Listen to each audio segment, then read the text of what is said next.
Hello guys, I'm Dr. Thompson, the instructor of the T-Square OET Academy.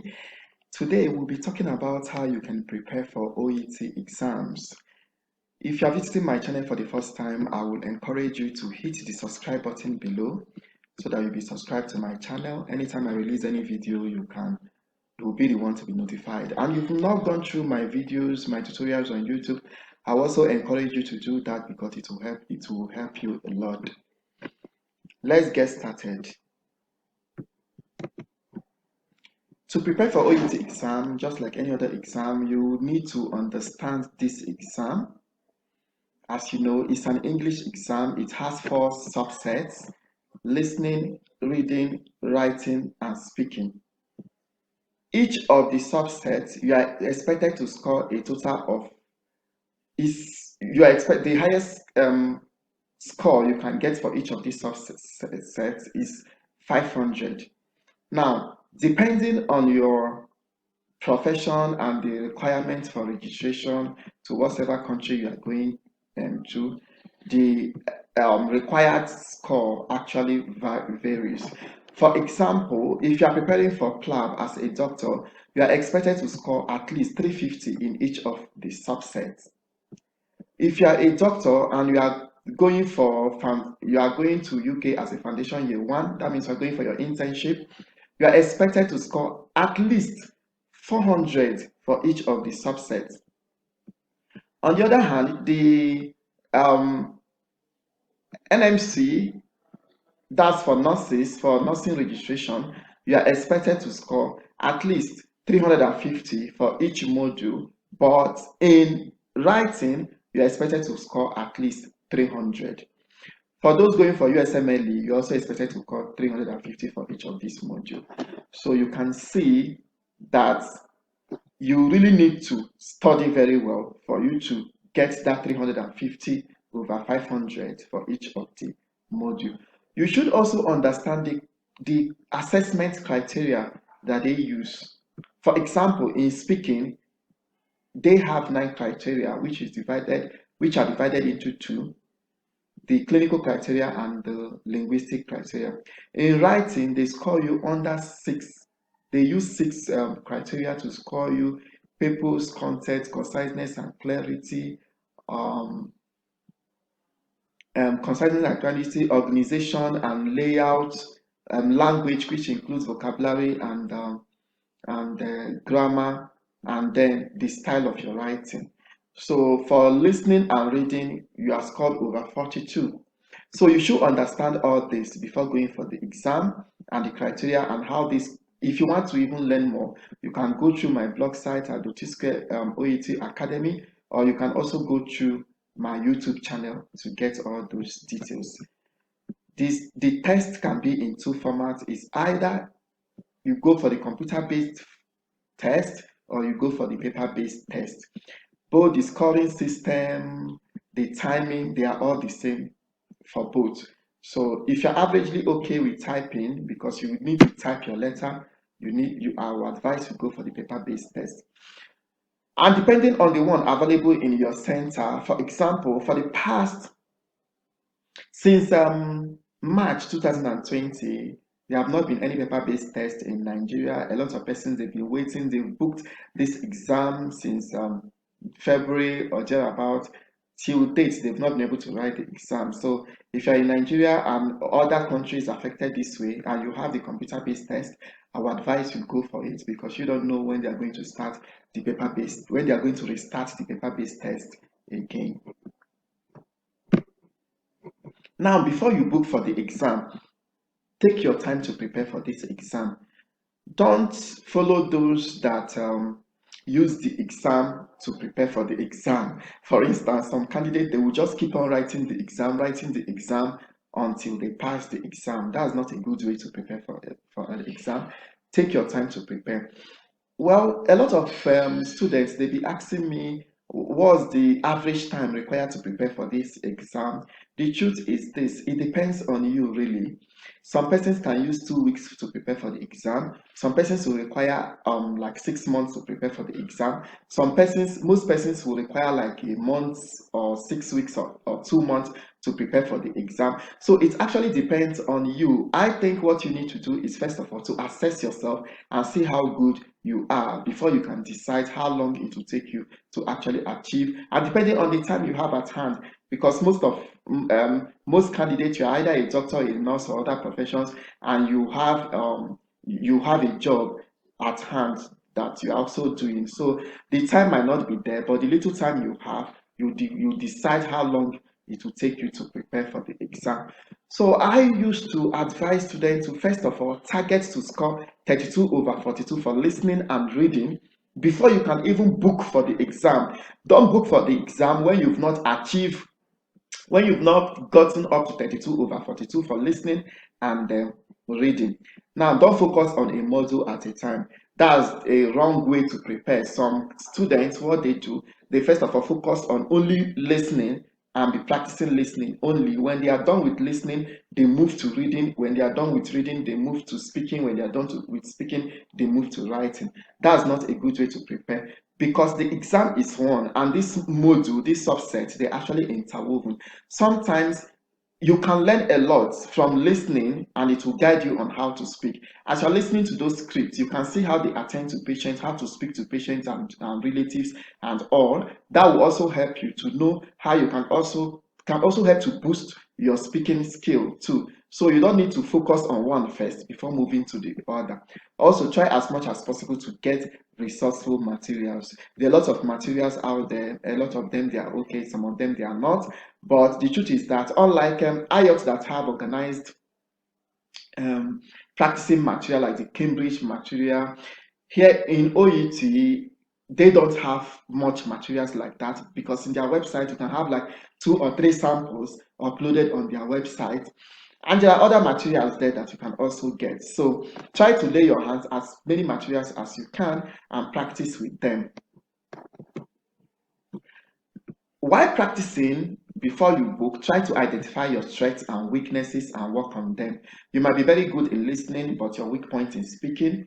You work on it. You might be very good in writing, but your weak point is reading. You also work on it. When I was preparing for this exam, my weakest point was reading. I really have to devote more time on reading.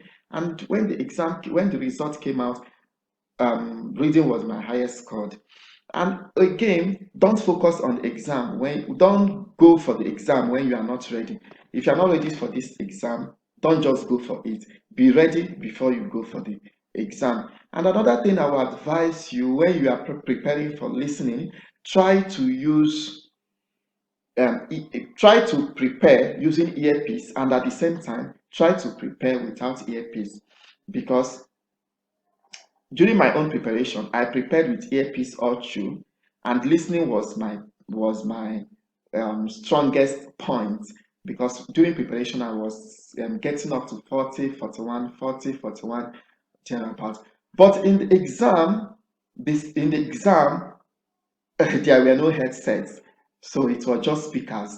They were everywhere, and the speakers were echoing. In fact, I was destabilized initially. I just have to pick myself up and continue the exam. After the exam, I thought I would fail, but surprisingly, the result came out. I got 360, and that was my lowest. So try as much as possible while getting prepared for this exam. Prepare with your earpiece or your headset, and also try to prepare without using this so that you'll be conversant with the two methods. In case of the exam, you never can tell what will be obtainable in the exam. Now, let me suggest some preparatory aids that can help you for listening. Try to get go to their website and download the audio and their materials on the website. You can also use a lot of podcasts out there. Um, you can even listen to TED talks, and there is this listening app for doctors. A lot of listening app there. You can get any of them to use. You can also watch medical movies like Grey Anatomy and The House. They will help to fine tune your listening skills. If you're not too good with listening. For readings, just like the listening, you can also get practicing materials from their website. Download the ones from their website, both for part A, B, and C, and use them. Then you can see how you can now see the difficulty of the exam and use those practicing materials to to standardize the ones, to get standard materials that you can use, because there are a lot of reading texts out there. A lot of them are good, some are not still up to the standard, or some are even more difficult than what is obtainable, but you should be able to use the official OET material to measure up with those ones and know what to use. And also get medical journals to read, medical articles. You can get them from BBC and some other medical websites. You can also read novels, pamphlets, any English thing you can pick your hands on, you can get your hands on, just pick them up and read. And then for speaking, for the period of this preparation, try as much as possible to let go of your dialect and start speaking only English. Communicate with only English. That will help to loosen your tongue and make you to speak freely and reduce hesitations when you are speaking. But if you are practicing English, you are preparing for OET and you are busy speaking your dialect, maybe you're in Nigeria speaking Nigerian dialect, or Indian speaking your own dialect, or any other dialect at all that is not English, you won't be able to, it will actually slow you down to some extent. So I would advise, always speak English. Try to make friends with people also preparing for the exam so that people can communicate together. And try to listen to role play casts. There are a lot of them on YouTube too, even on my website soon. You can also go through my speaking. You can also go through my speaking practical practice that I did on I uploaded on my channel. This the name of my academy. That's what I also use for my YouTube and also for my blog site. For you can, if you now think you need a coach, you can also get a good coach. I also coach candidates on speaking and writing. So for writing subsets, try to go through the criteria, what you are expected, and also look at the prototype that they use both on their YouTube. For example, you can also go to their YouTube to get some of their officials like Rebecca. You can get some of the written prototype. You can also go through my YouTube too. You can actually follow their prototype to follow their scoring criteria to guide you through the writing, starting from how to write the address, introduction, body paragraph, and concluding paragraph. You can see all those tutorials on my YouTube. And you might not need a coach. With all those tutorials, it will be fine. You'll be just good to write the exam. But if you think you need a coach, you can also contact me for that. Before the exam date, try as much as possible to locate the exam center to know where you'll be writing the exam, because if you don't know the exam center, it may take you a longer time to locate it on that very day. This has actually happened to one of my students in the academy. He could not locate the exam center on time, and he got to the exam center just when they were about to say start. So he was anxious, was very worried, and he was destabilized all through the exam, and this had a negative impact on his result. So try to locate your exam center on time and come before the time. At least you should be there an hour before the exam so that you will relax and calm your nerves. Also try to relax your mind. If you are the type that is always very anxious, you have a lot of anxiety when you're about to write the exam, to the extent you'll be sweating and having palpitations, I will advise you visit your GP to prescribe anxiolytics for you. You take them before your exam so that you'll be more relaxed and get a good result from your exam. The hallmark of this whole tutorial or this whole talk is for you to practice, practice, and practice. You can never be over prepared for this exam, because I've not seen anybody that scored 520. The highest you can score is 500 over 500. So practice, practice, practice for this exam before you go for the exam. And I wish you the very best in your exam as you are preparing for the exam. So please, if you like my channel, kindly give me a like my videos, share my videos to others, and most importantly, please subscribe to my channel. And anytime I release any video, you also get notifications, and also you can put on your notification bells too. If you want to reach out to me, you want to contact me, maybe for more tutorials or anything, you can get to me through these numbers. You can call me through this number, you can reach me through Telegram, through WhatsApp, you can send me an email, you can talk to me on Twitter, or you can visit my blog site too. Thank you very much, and do have a wonderful day. Bye.